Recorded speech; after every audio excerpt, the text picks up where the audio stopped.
नमस्कार, मैं दुर्गेंद्र चौहान। लोकसभा चुनाव 2024 में जो विपक्ष की रैलियां हैं उनमें शुरुआत से ही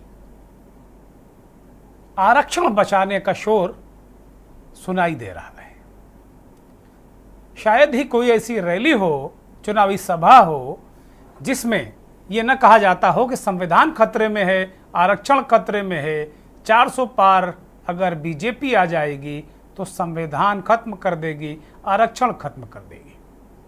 और ये आरक्षण का जो मसला है, जो शोर है, ये केवल विपक्ष में नहीं है, इसका जोर सत्ता पक्ष की तरफ भी लग रहा है।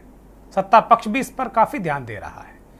विपक्ष ने आरक्षण खत्म करने के आरोप लगाने शुरू किए रैलियों में, तो सत्ता पक्ष के नेताओं ने, भारतीय जनता पार्टी के नेताओं ने भी इस पर सफाई देनी शुरू की।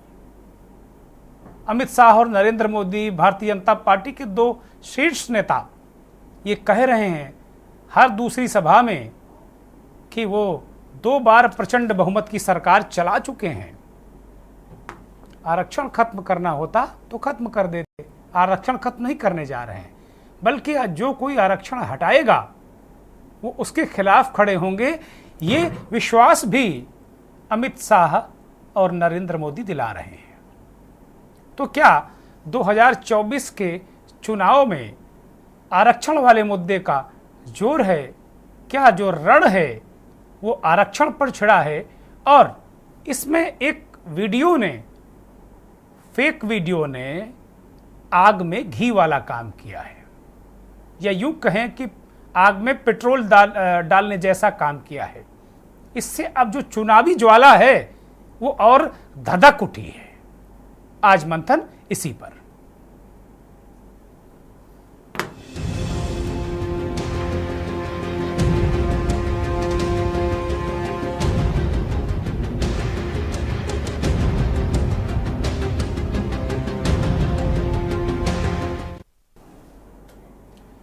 मैंने जिस तरीके से कहा कि चुनावी ज्वाला धधक उठी है इस फेक वीडियो के आने के बाद, 23 अप्रैल को अमित शाह गृह मंत्री एक चुनावी रैली को संबोधित कर रहे थे। और उस रैली में उन्होंने ये कहा कि उनकी सरकार तीसरी बार आएगी तो वो मुसलमानों का जो आरक्षण है, जो कांग्रेस पार्टी अपने राज्यों में दी है, देना चाहती है, या आगे उसकी मंशा है, ओबीसी का हक मार कर जो मंशा रखती है मुसलमानों को देने की, उसे खत्म कर देंगे। अल्पसंख्यकों को का जो आरक्षण की बात कांग्रेस पार्टी करती है उसे खत्म कर देंगे। अमित शाह ने ये बात रैली में कही, लेकिन उनके इस वीडियो को एक तरीके से एडिट कर दिया गया। और एडिट करके जिस जगह उन्होंने मुसलमान कहा, जिस जगह उन्होंने अल्पसंख्यक की बात की, वहां पर ओबीसी, एसटी, एससी को लगा दिया गया और उनके शब्दों में हेर फेर करके ये वीडियो खूब वायरल होने लगा।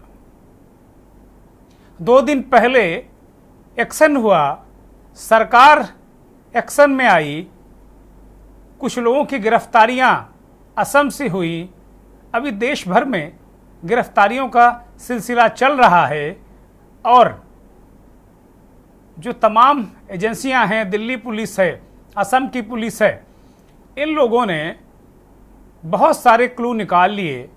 और 2 दिन पहले जब ये वीडियो का मामला उछला तो फिर एक बात कही गई कि तेलंगाना के मुख्यमंत्री, जो कांग्रेस पार्टी की सरकार है वहां, जी रेवंत रेड्डी ने इस वीडियो को एडिट कराया और उन्होंने ही ये पूरी साजिश रची अमित शाह के खिलाफ, बीजेपी के खिलाफ, और लोगों को गुमराह करने की कोशिश की। वीडियो के वायरल होने के बाद से लगातार विपक्ष पर हमले हो रहे हैं।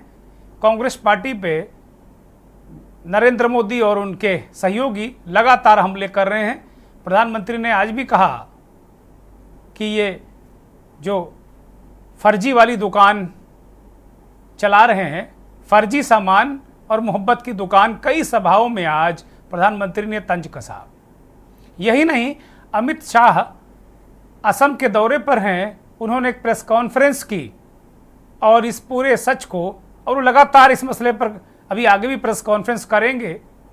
एक गुजरात के अहमदाबाद में भी इस समय उनकी प्रेस कॉन्फ्रेंस होनी है। बहुत सारे इस तरीके की चीज़ें हैं जो देश में वो घूम घूम कर इस बात को रख रहे हैं कि ये फेक वीडियो है। कांग्रेस पार्टी ने, उसके नेताओं ने और मुख्यमंत्री जैसे जिम्मेदार पद पर बैठे व्यक्ति ने ये साजिश रची है।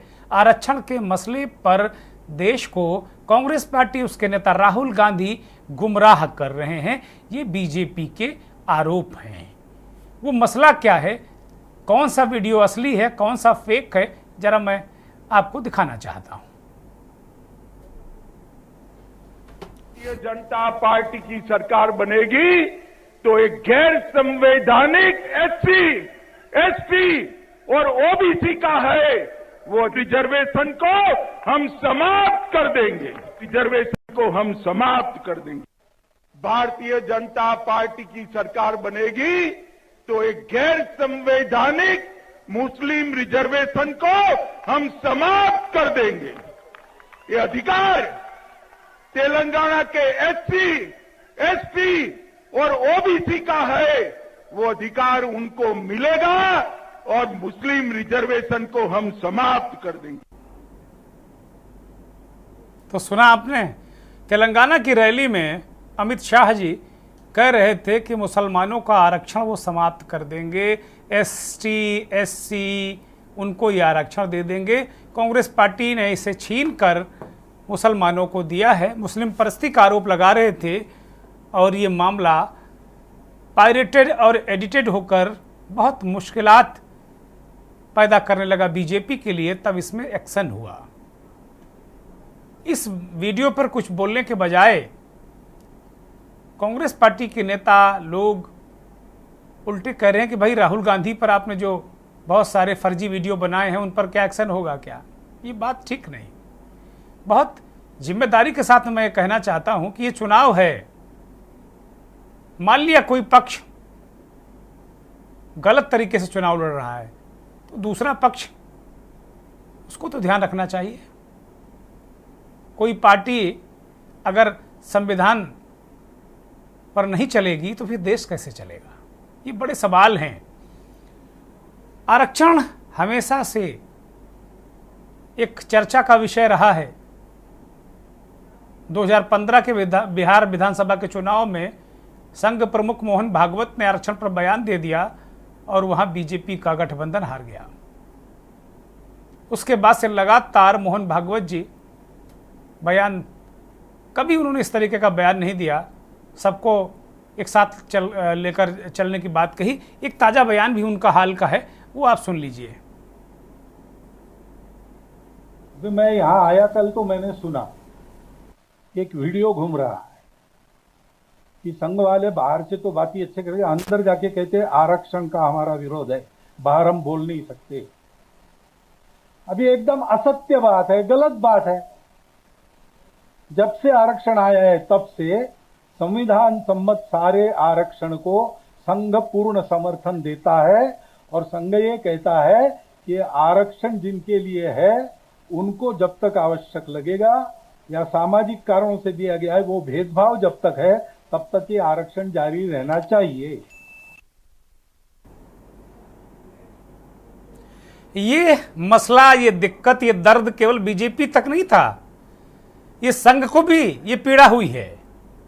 फर्जी वीडियो की पीड़ा, फेक वीडियो की पीड़ा, फेक कंटेंट की पीड़ा, डीप कंटेंट की पीड़ा प्रधानमंत्री व्यक्त कर चुके हैं। इस देश को जो डीप फेक है उससे बहुत बड़ा खतरा है और संघ प्रमुख भी अपनी पीड़ा को व्यक्त कर रहे हैं कि संघ कभी भी विरोधी नहीं रहा है आरक्षण का।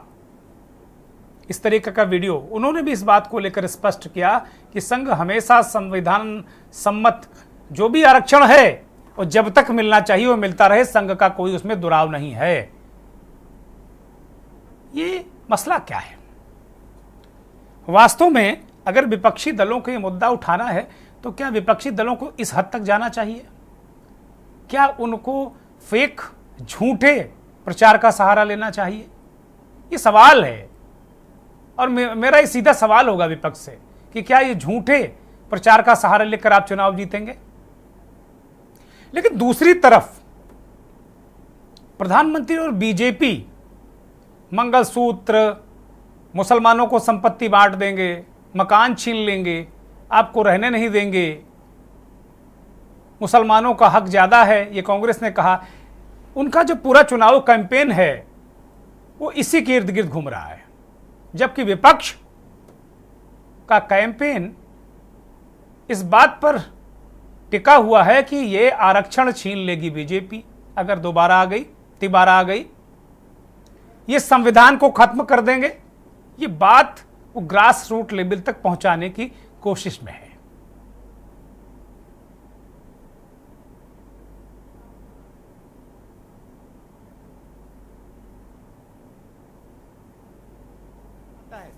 कि हम रिजर्वेशन के खिलाफ नहीं है। अरे इन्होंने ही पहले स्टेटमेंट दिया था कि रिजर्वेशन के खिलाफ है।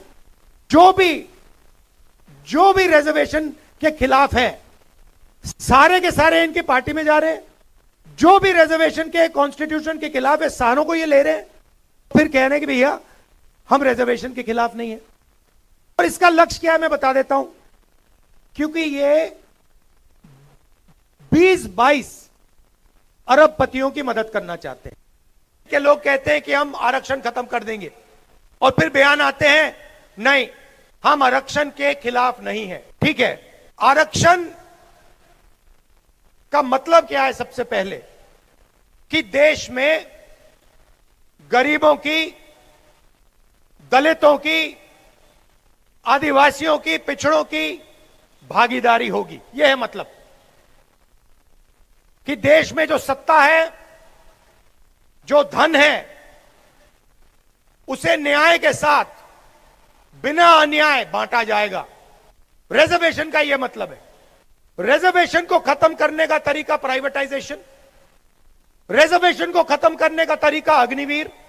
जहां भी कमजोर लोगों को थोड़ा सा फायदा मिलता है, किसानों को थोड़ा सा फायदा मिलता है, मजदूरों को, छोटे व्यापारियों को थोड़ा सा फायदा मिलता है, वहां ये लोग, उनका ध्यान चला जाता है, उसको बंद करने की कोशिश करते हैं।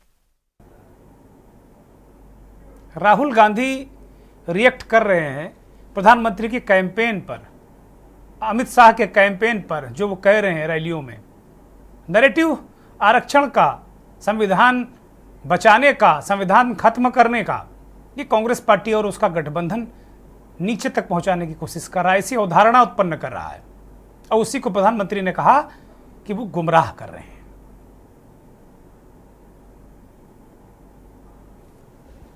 पार्लियामेंट हो या असेंबली हो,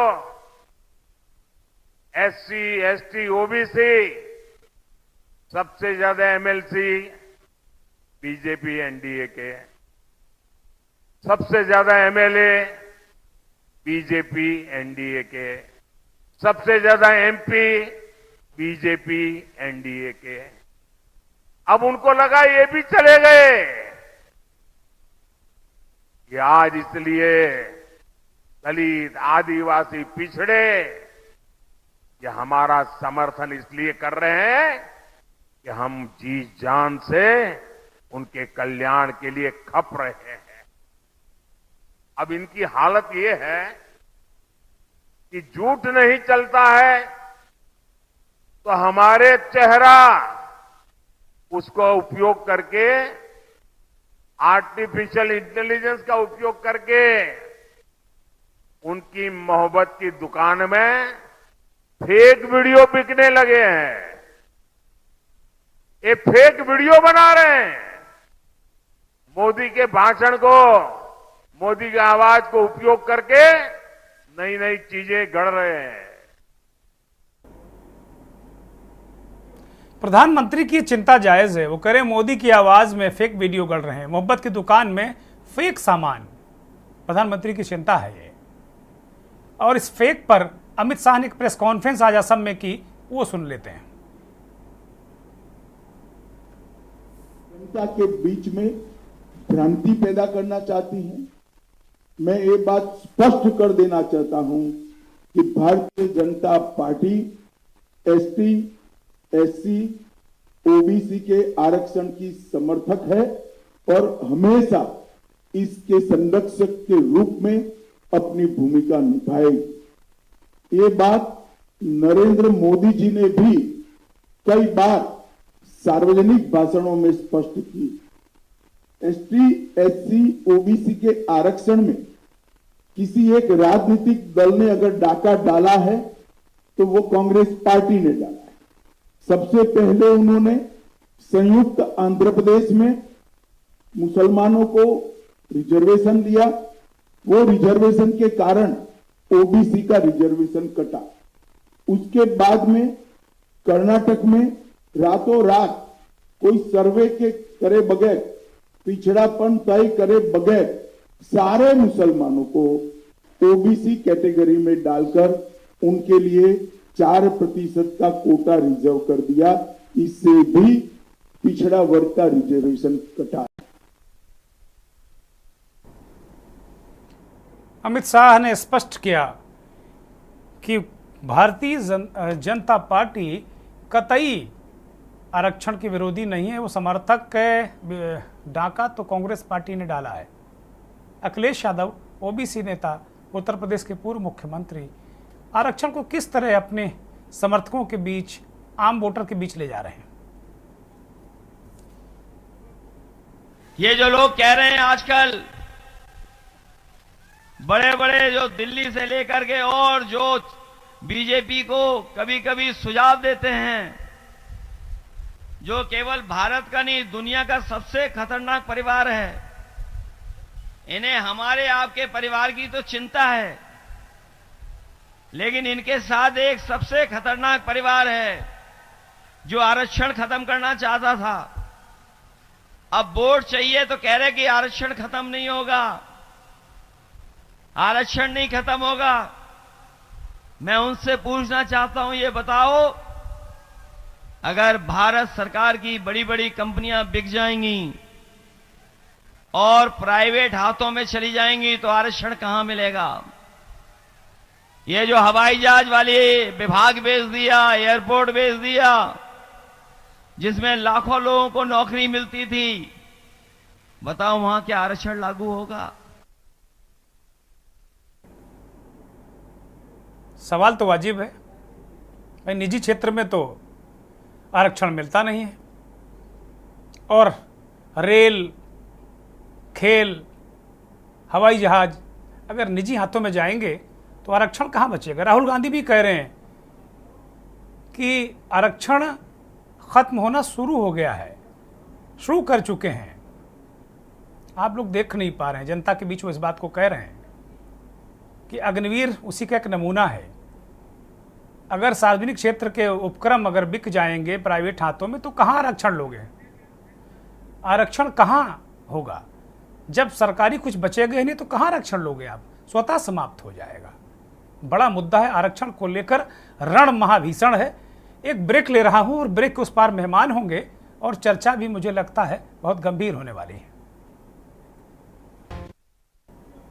ब्रेक से लौटा है सीधे मुद्दे पर, आरक्षण का रण महाभीषण। मेहमानों का परिचय, अनुभव चक भारतीय जनता पार्टी के वरिष्ठ नेता हमारे साथ जुड़े हुए हैं, स्वागत। गोपाल कृष्ण कांग्रेस के प्रवक्ता नेता हमारे साथ जुड़े हुए हैं, बहुत स्वागत, बहुत धन्यवाद। प्रोफेसर एमएल वर्मा राजनीतिक विश्लेषक हमारे साथ जुड़े हुए हैं, बहुत स्वागत वर्मा जी आपका भी।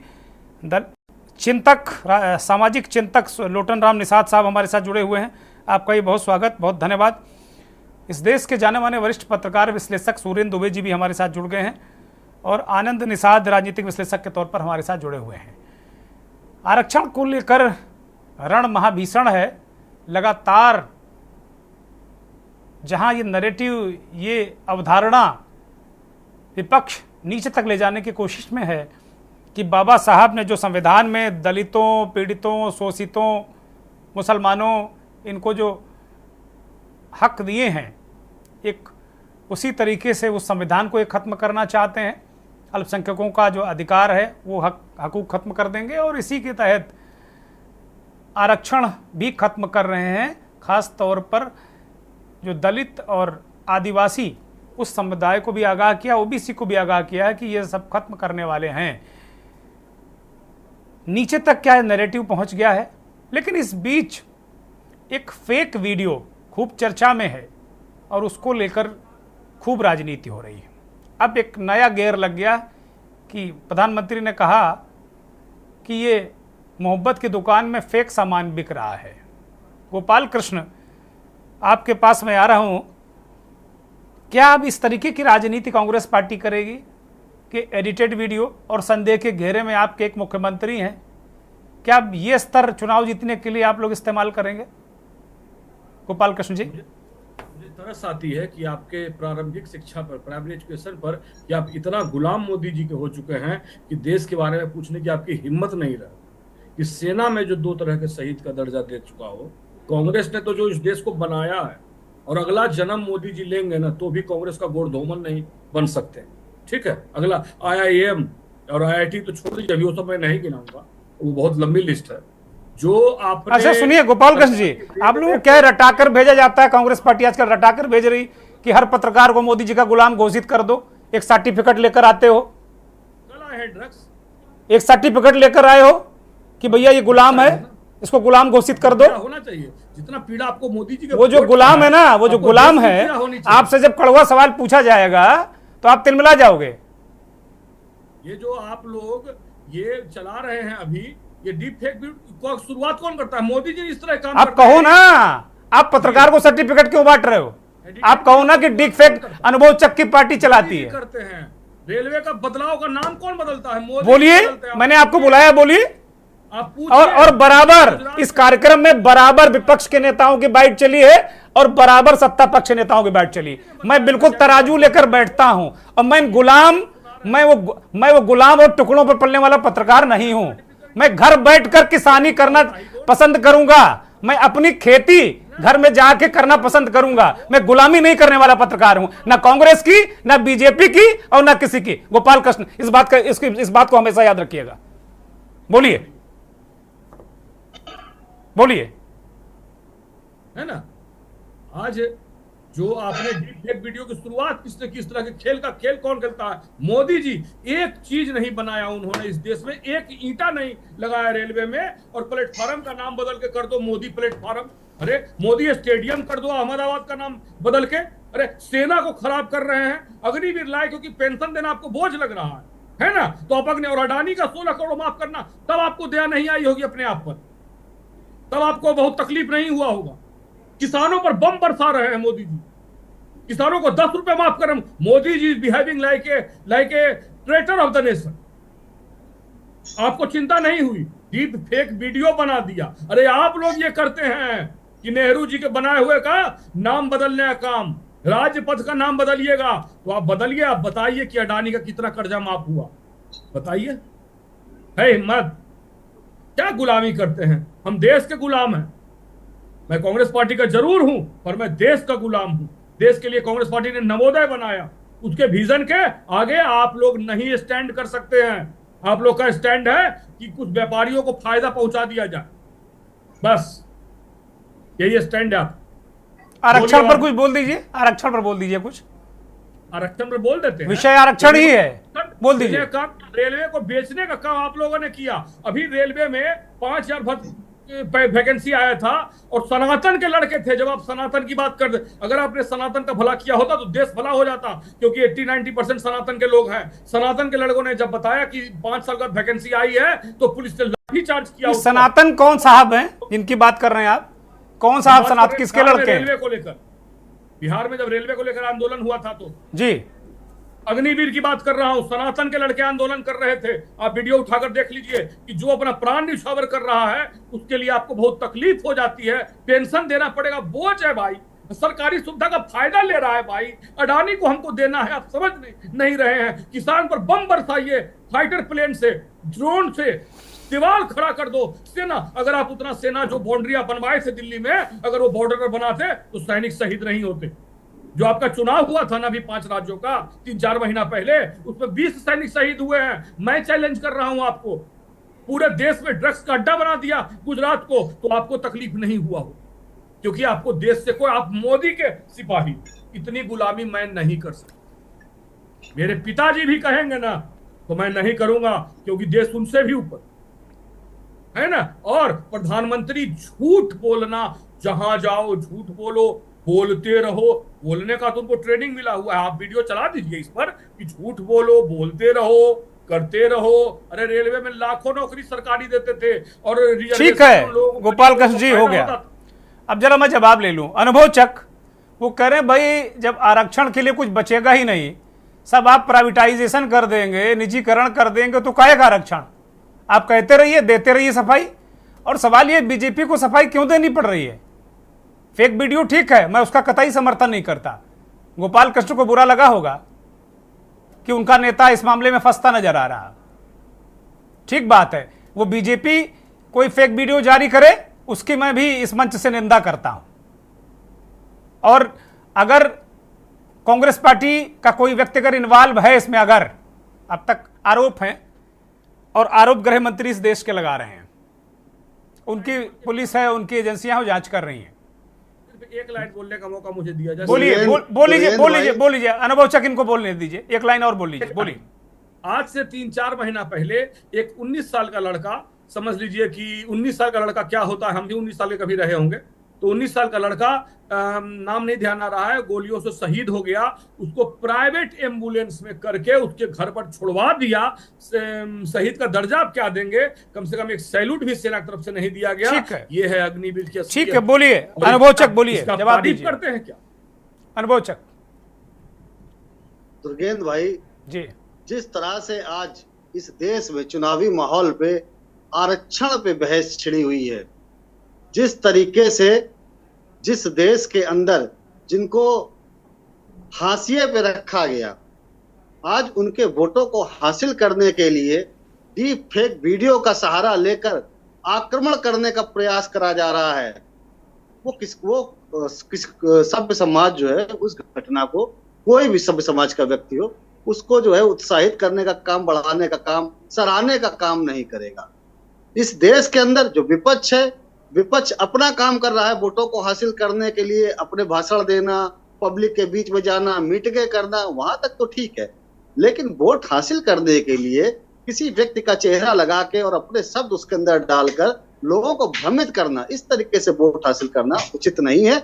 विपक्ष अपना काम करे, हम अपनी बात आरक्षण के विषय में जो हमारी सोच है हम उसको लेकर जा रहे हैं। पिछले 10 वर्षों में क्या आरक्षण हमने खत्म करा, उससे पूर्व में जो हमारी अटल बिहारी वाजपेयी जी की सरकार रही उसमें हमने क्या करा, हमने जिसने आरक्षण को जन्म दिया, आरक्षण के जनक कहे जाते बाबा साहब, उनके प्रति हमने क्या सम्मान अर्पित करा, किस तरीके से हमने पंचतीर्थ बनवाए जो बाबा साहब से जुड़े हुए तीर्थ स्थल थे, किस तरह से बाबा साहब को हमने भारत रत्न देने में अपनी भूमिका का निर्वहन करा, किस तरीके से जो आज बाबा साहब संविधान उनकी बात करके वंचित वर्ग को भटकाने का काम कर रहे हैं। उन्होंने जब बाबा साहब थे तो उनको किस तरह से चुनाव हरवाने के लिए अपने निजी सचिव को खड़ा करवा के हरवाने का काम करा, किस तरीके से बाबा साहब संविधान सभा में क्या पहुंच पाए। भाई साहब हम आपके बीच में नहीं बोले थे, हम भी बोल सकते, तो सुन लीजिए, उसके बाद अपनी बारे में बोलिएगा।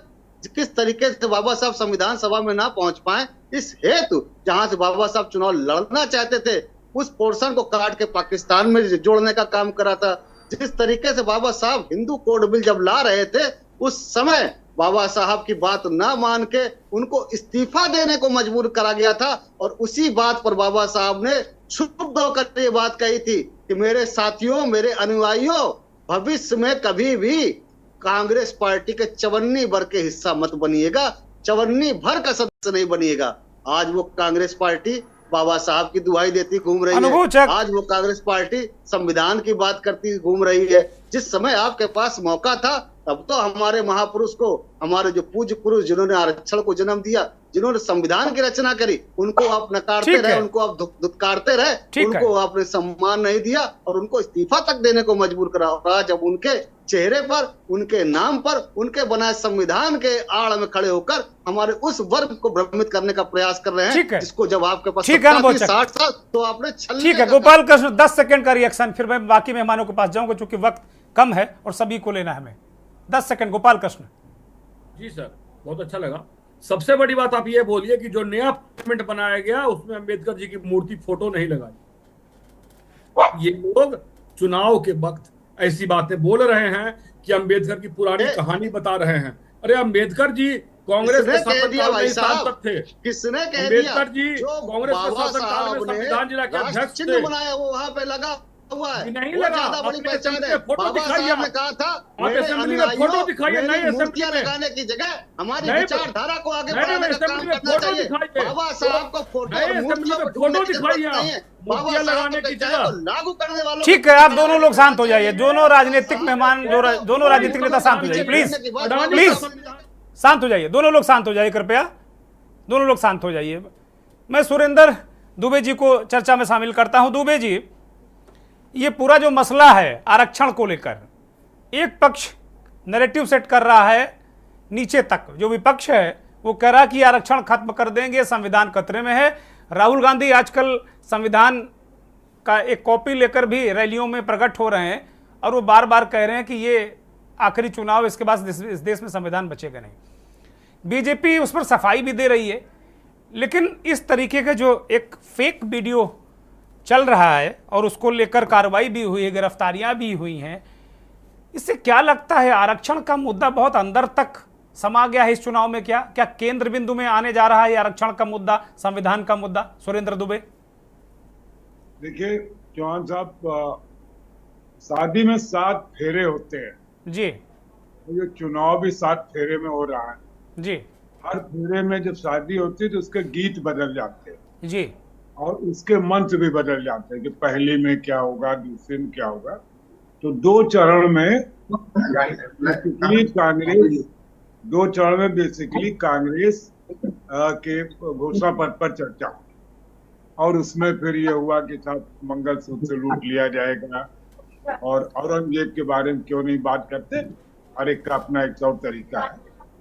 अब आरक्षण पर बात आ गई और ये आरक्षण का सिगुफा जो है बिहार से शुरू हुआ, उसकी काउंटिंग को लेकर के कि हम उसकी जनगणना कराएंगे। इसको शुरू करने वाले नीतीश कुमार जी आज बीजेपी के गोद में है, लेकिन वो बीजेपी की कोई मदद नहीं कर पा रहे। आरक्षण का मामला बिल्कुल बीजेपी के गले में एक तरह से बैठ गया है और आप ये मान के चलिए, 1 मिनट में इसको जब ठीक कर दूं, क्या है मामला?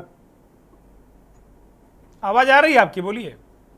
ठीक है, तो वो अब ये कह रहे, आप हमने कल या शायद परसों ही उनका इंटरव्यू छपा है मोहन भागवत का, हाँ। जिससे उनका कि नहीं हम आरक्षण के समर्थक हैं, जबकि यही मोहन भागवत 2015 में बिहार में कह चुके थे कि आरक्षण को रिव्यू किया जाना चाहिए और ये उनकी बेसिक फिलॉसफी के भी अगेंस्ट है आरक्षण देने।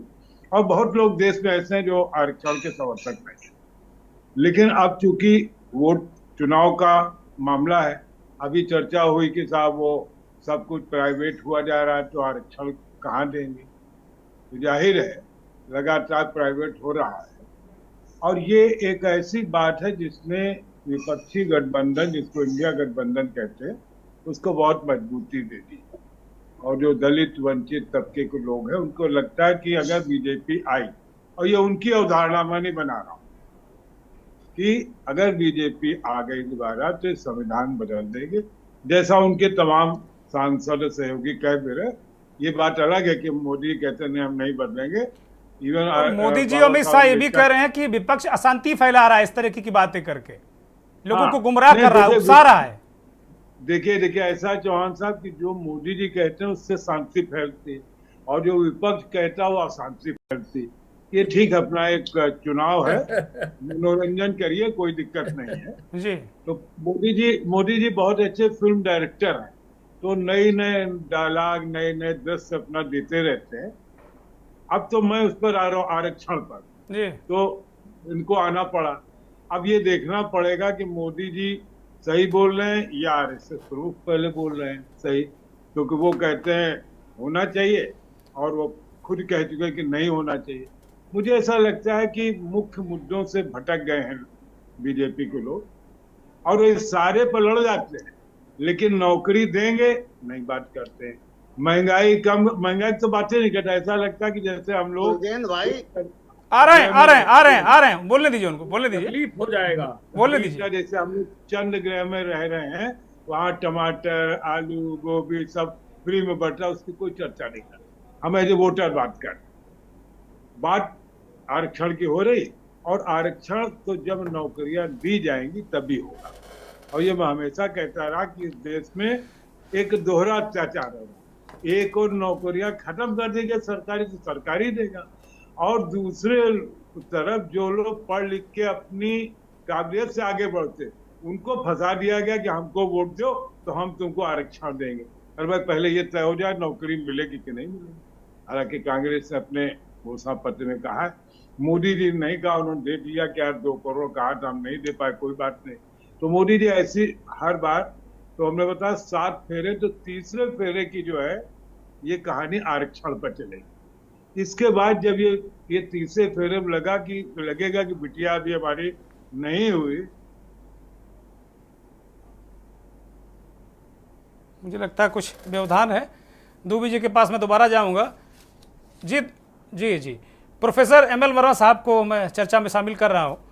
प्रोफेसर साहब, क्या ये मुद्दा, आरक्षण का मुद्दा, क्या ग्रास रूट लेवल तक जा पा रहा है? कोई भी दल ले जा पा रहा हो? मान लो बीजेपी की सफाई, हम इसको कह सकते हैं, वो सफाई दे रही है। क्या ऐसी स्थिति में लाकर खड़ा कर दिया विपक्ष ने आरक्षण के मुद्दे पर कि सबको सफाई देनी पड़ रही है? और दूसरा प्रश्न ये भी है कि फिर अगर इतना ही मुद्दा नीचे चला गया तो इस तरीके के वीडियो क्यों बनाने की जरूरत पड़ रही? दुर्गेन जी, सभी पैनलिस्ट को मेरा नमस्कार, आपको भी जी नमस्कार, प्रणाम। देखिए मैं तो इस विषय से जुड़ा हुआ और इसी विषय पर मेरी PhD हुई है, जाति पर मेरी PhD है। जी जी। और आरक्षण के मामले में तो यह है कि आपको शायद मालूम होगा कि बीपी मंडल कमीशन बना था जी, और बीपी मंडल कमीशन की रिपोर्ट लागू नहीं हो पाई, नहीं लागू हुई। तो बीपी मंडल के कमीशन की रिपोर्ट को लागू करने के लोग कोर्ट गए, और सुप्रीम कोर्ट में मेरे थीसिस की कई स्टडीज ऐसी है जो कोर्ट में लगाई गई। जी जी। अब मुद्दा यह है कि आरक्षण क्यों चाहिए।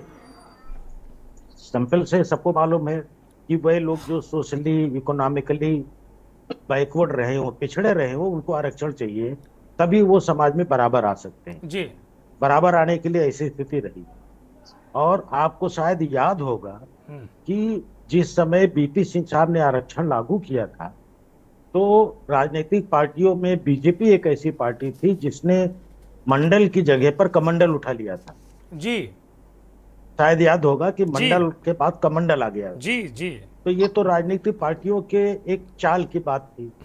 ऐसा नहीं कि मैं किसी पार्टी की खिलाफत करता हूं। इसके बाद में कांग्रेस आई, और आप ताजुब करेंगे कि 10 साल कांग्रेस रही, लेकिन बैकवर्ड क्लासेस कमीशन का निर्माण कांग्रेस ने नहीं किया जी। ये काम मोदी जी ने किया। बैकवर्ड क्लासेस कमीशन बना है अगर, तो मोदी जी के उसमें बना है नेतृत्व में। लेकिन जो आपने प्रश्न किया कि क्या ग्राउंड लेवल पर आरक्षण की स्थिति क्या नजर आ रही है आपको, तो वही अभी हमारे इस वक्ता जी बोल रहे थे कि जब नौकरी नहीं रहेगी तो आरक्षण की कोई बात ही नहीं होती। तो पहले नौकरी की बात आए, इसके बाद आरक्षण की बात आती है।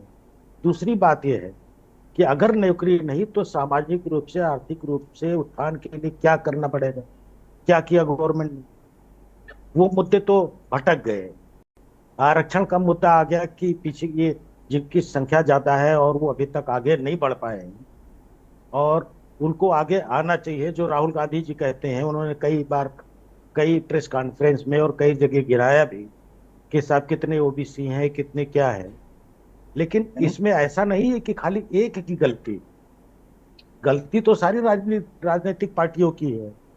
अगर 10 साल ये रहे हैं तो 50 साल वो रहे हैं, और किसी ने भी ऐसा कुछ नहीं किया कि जो सामाजिक रूप से आर्थिक रूप से पिछड़े थे उनको आगे बढ़ाने के लिए विशेष कोशिश की जाए। तो आज भी वही स्थिति, पिछड़े वाले लोगों की आज भी वही स्थिति है कि वह अब भी बहुत आगे नहीं बढ़ पा रहे। अच्छा, मेरा एक बड़ा महत्वपूर्ण प्रश्न था कि क्या ये चुनावी मुद्दा बनकर जमीनी स्तर पर जा पा रहा है? क्या है आरक्षण और संविधान का मुद्दा? देखिए, यही तो मुद्दा है कि देखिए होता क्या है कि चुनाव के समय में जो प्रचार जितना कर ले जाए, गांव के लेवल पर अब तो कहिए मोबाइल आ गया है, तो थोड़ा बहुत लोगों को कुछ साधारण रील्स और सूचनाएं मिलने लगी हैं। अन्यथा इससे पहले तो वो भी नहीं था। जो लोग पहुंचा ले, अगर बीजेपी ग्राउंड लेवल पे पहुंच जा रही है तो अपनी बात कह ले रही है, और पार्टियां ग्राउंड लेवल पे पहुंच जा रही है तो अपनी बात कह ले रही है। अब ये तो उनके कार्यकर्ताओं के ऊपर डिपेंड करता है कि किस लेवल पर अपनी बात को पहुंचा ले रहे हैं। ठीक बात है, ठीक बात है।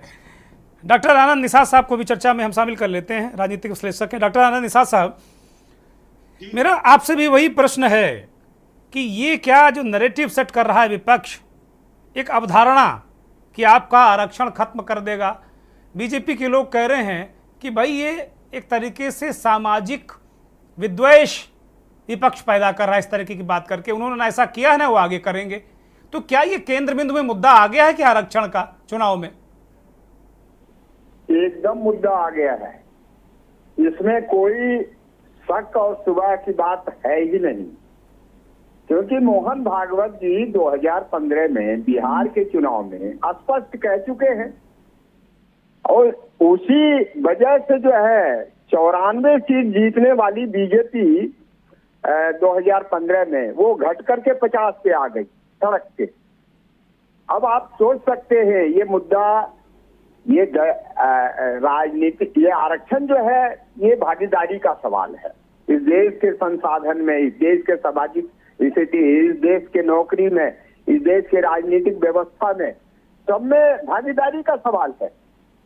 बाबा साहब भीमराव अंबेडकर, इसको बढ़िया से सुनिएगा माननीय, बाबा साहब भीमराव अंबेडकर जब दूसरे गोलमेज कॉन्फ्रेंस में कम्युनल अवार्ड जब लेकर के आए, अकेले नहीं गए थे, उसमें डॉक्टर जोगेंद्रनाथ मंडल भी थे, आपके उत्तर प्रदेश अवध प्रांत से बाबू राम चरण राय साहब, बाबू राम चरण निषाद जी भी गए थे।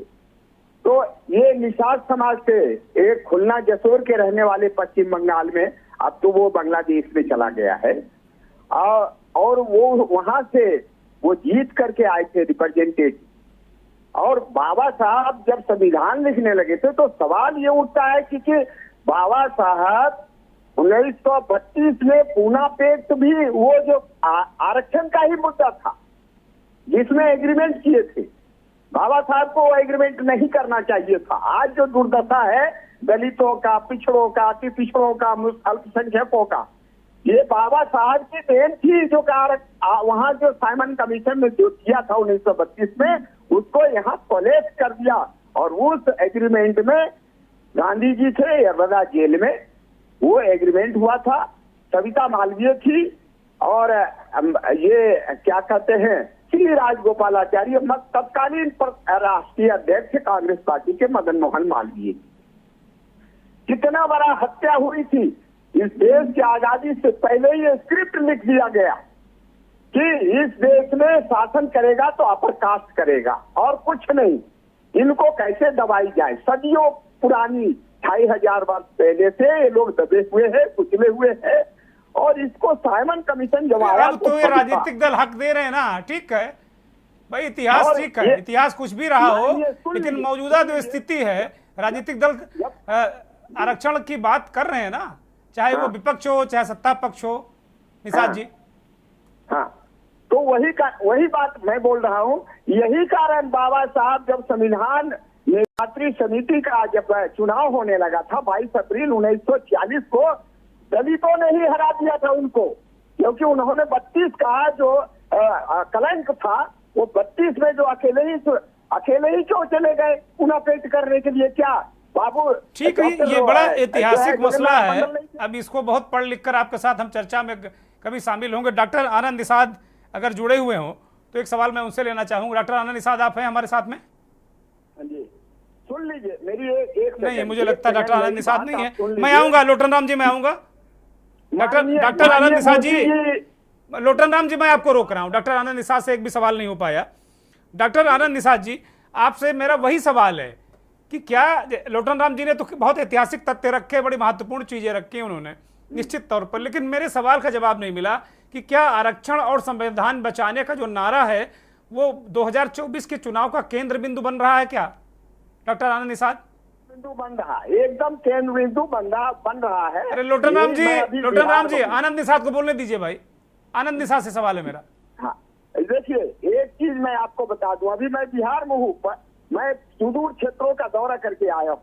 लोग एक ही शब्द बोलता है कि आरक्षण मिल जाएगा, इसलिए क्योंकि दलितों और जिनको रिजर्वेशन से चमक मिली है, जिनका चेहरे पे चमक है, वो भयभीत है। और ये भारतीय जनता पार्टी के जो लल्लू सिंह, जो उन्होंने बोला भाई संविधान को बदलने के लिए जो है 400 पार होना चाहिए, कई ऐसे नेता बोले। अरे मना कर रहे हैं भाई, कहाँ कह रहे हैं कि बदल देंगे संविधान? सारे बड़े नेता कर रहे हैं। अनुभव चक, ये क्या लोचा है? ठीक है लोटन राम जी, मैं आऊंगा आपके पास। ये क्या लोचा है भाई? 400 पार आप लोग संविधान बदल देंगे, ये नीचे तक परसेप्शन बन रहा है। एक देखिए दुर्गेंद्र भाई, ये नीचे तक परसेप्शन नहीं है। हाँ, ये कह सकते हैं कि इस डिबेट में जो राजनीतिक विश्लेषक और पत्रकार के रूप में जो बैठे हुए हैं, जुड़े हुए हैं, जो अपनी बात कहने के लिए, वो न्यूट्रल ना रह के सिर्फ वन साइडेड एक बातें कर रहे हैं। वो इस तरीके का परसेप्शन यहाँ पे बैठ के पेश कर रहे हैं कि जैसे लग रहा है कि भारतीय जनता पार्टी पूरी तरीके से संविधान विरोधी है। अब देखिए, आप भी गोपाल कृष्ण हो गए।